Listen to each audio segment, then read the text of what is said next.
I'm an undergrad at Rutgers University in New Jersey. And so currently I'm a junior and I have about a year left in my undergrad. So I took what my friends like to call a sabbatical to Harvard to try to do some work. But I hope to return and to be able to finish my undergrad degree. And I once wanted to go to med school, but then one of my mentors sat me down and said very prophetically, Kyle, you're never going to medical school, you're going to graduate school. So I guess I'm going to grad school now. I'll have to say, I'm very surprised when I say this, that a lot of it came from myself.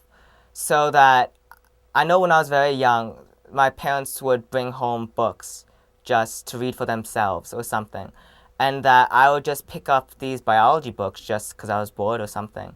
And that I just really got excited into it. And I think that it's really impossible to do something if someone is telling you you have to do it. So I think that it's really been important for me that I'm always really excited about science and that I pursue a lot of it by myself. And I keep on trying to read and talk to new people and try to get new ideas. And I think that's what the fun is.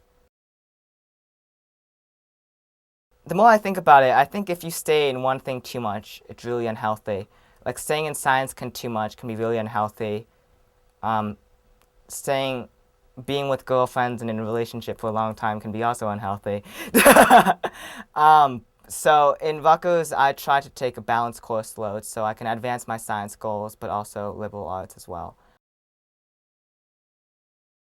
I think that it's really impossible to do something unless you really care about something. And I think that's the way for science and for academics and for friends.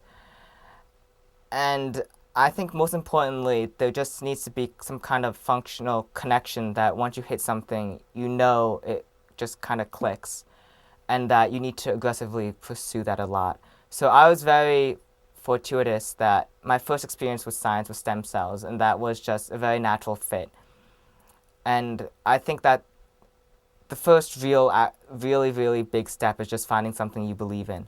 And then after that, you can definitely make things happen. And I know there have been a lot of roadblocks personally in my way, but that I think if you really believe in something, you and your family and your friends can really make it go through. And it's a matter of finding good mentors, and that's normally professors at universities, and those can help you just infinitely.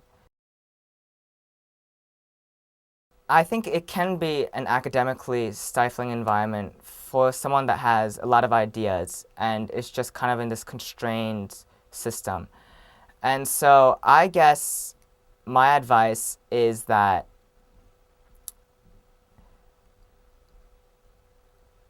I think it really requires a big leap of faith to try something like going to college early.